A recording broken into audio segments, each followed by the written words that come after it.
start with Sefer Shmiras Haloshon, and the topic is the most neglected. And it says, above we reflected Shmiras Haloshon as a Meis Mitzvah, right? Meis Mitzvah, which woefully ignored by many and do not reckon as a mitzvah at all. Though this needs no proof, we will nevertheless demonstrate that it is true. There are people who find nothing wrong with saying the most derogatory remarks about others for no good reason. When asked why do you speak Lashon Hara, they respond with dozens of reasons as to why their words are not Lashon Hara at all. If the questionnaire then responds with irrefutable proof that indeed the statement voiced do constitute Lashon Hara, they respond, well, it is not Lashon Hara when it says about so and so. It is a mitzvah to speak ill of him. The more the one tries to convince them that they err, the more they heap calmly upon the subject and their ill-spoken words. Does this happen with other sins? Does the otherwise observant Jew who has been caught eating something forbidden respond to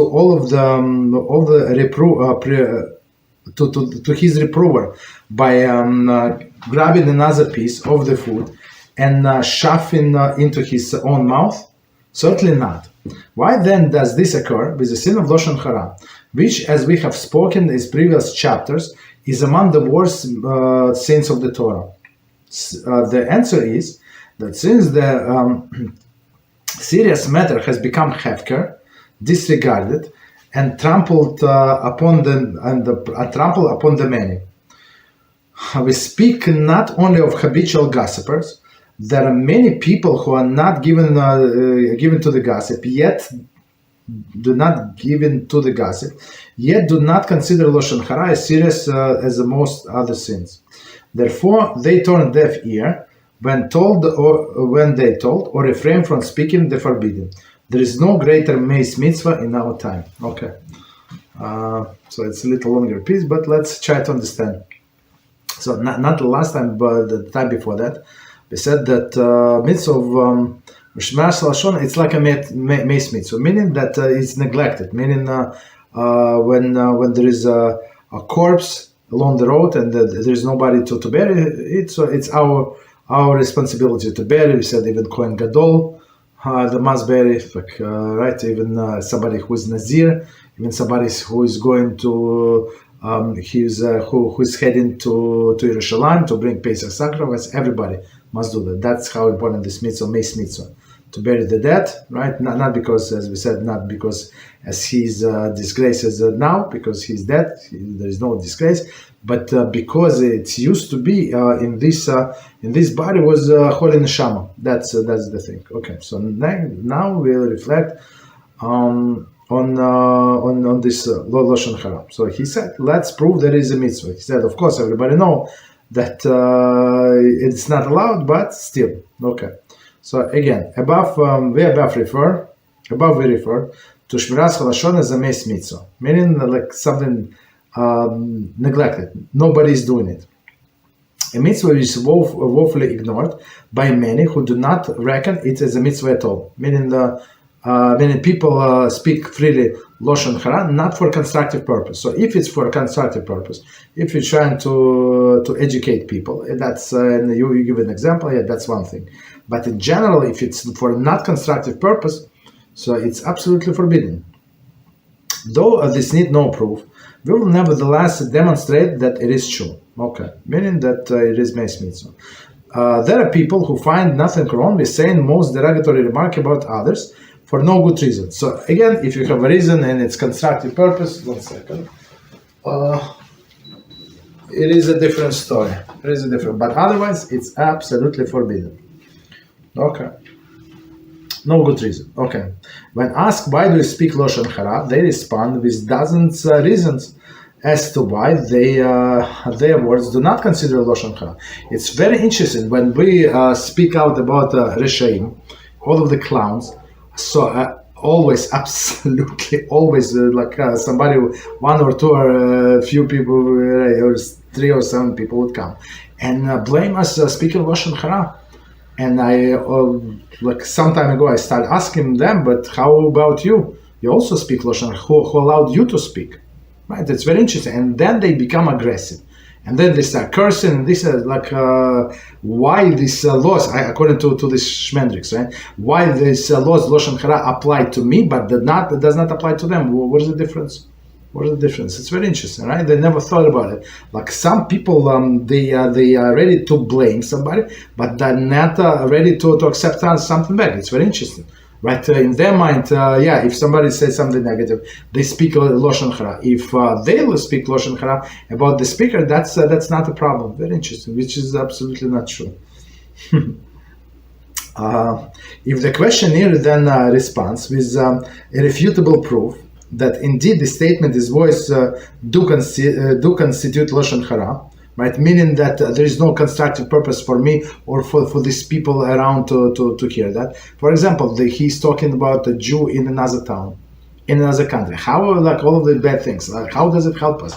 Do we know this guy? Are we going to marry his children? What is the connection? There is no connection whatsoever, right? So absolutely it is forbidden. But plus, it's not proven second-hand information. All of these things. Okay.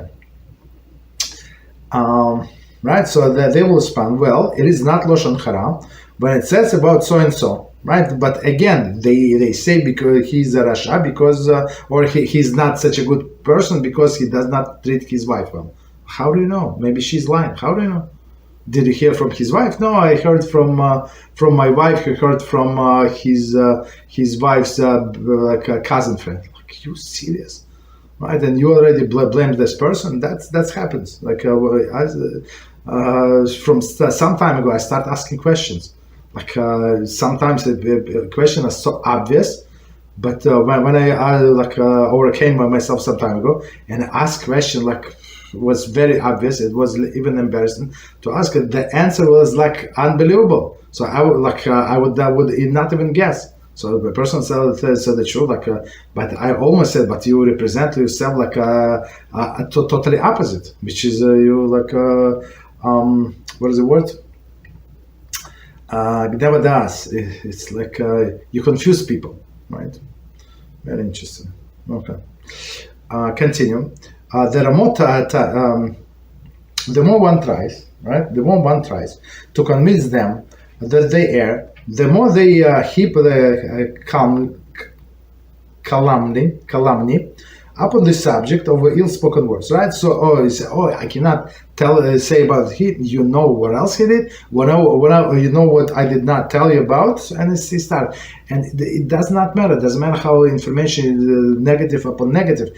If it does not relate to me, I cannot use this information in any positive sense, me or people who are close to me. That's it. It is forbidden for me to listen. Right? That doesn't matter how bad this person is. Okay. Does this happen with other sins? Right. It's very interesting. So, what is this different about this Lashon Hara? So So he said, if another Jew, right, does the otherwise observant Jew has been caught eating something forbidden, responds to the reprover by grabbing another piece of food and stuffing in his own mouth? Absolutely not. He's embarrassed. He wants to die on the spot, right? We saw him what did we see?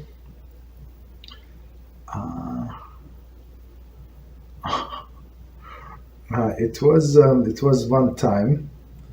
I think I was working somewhere, and it was a cafe, not kosher, and they had the tables outside, under the canopy. And I saw a Jew sitting there, and somebody else, and there were a small table, and there were foods, not kosher, and the Jew was a keeper. I stared at him I don't know, I was in shock. I stared at him, and he stared at me, And then I walked by. I did not say. And then he ran after me and he started saying, "No, I was just drinking coffee. It's my acquaintance, right? So it's very interesting." So he was like, I don't know him. He does not know me. It was in another place. Very interesting. Not even in my town. Okay. All right. So if somebody would even suspect somebody eating not kosher, so we try to to prove ourselves that we're not guilty. And in this case, the guy was caught, so he's not going to eat another piece just to prove his point. Right. Why then this occurs? The sin of Lashon Hara. Right, as we have shown in previous chapters, it's among the worst mitzvahs of the Torah. Right, as we said, according to some opinion, that equal to 3 cardinal sins, the sin of Lashon Hara. So it's very grave. Right. So how come that because of non-kosher? I mean, for non-kosher, what's the punishment? I think lashes. If a person eats some kind of non-kosher food, he would get chorus. Maybe I don't remember. Blood, maybe like blood, maybe chalaf. This forbidden fats. Maybe I would not remember all from the top of my head, but that's it. So right, but Lashon Hara is very different, right? So a person can lose his share in the world to come for eating blood. I mean, if he constantly was eating blood, yes, but if only a few times, probably not. Okay, right? And he did the Shiur, that's a different story. Okay, so continue. So why the situation is different? The answer is that the very serious matter has become hefker, right? So meaning hefker is nobody, right? Disregarded, so nobody is doing anything about it, and trample upon many, right? So all people are talking. We speak not only of habitual gossipers. There are many people who are not given to gossip, yet they do not consider the Lashon Hara is some serious. Okay, they would not say, or right, but they would listen. Another but listening, we also said it is a problem putting stumbling block in front of the blind. Right, you smile and you said you give person attention, listening ear. Now he wants to hear you another story about another person. Right. This is no greater Meis mitzvah in our time. Okay, so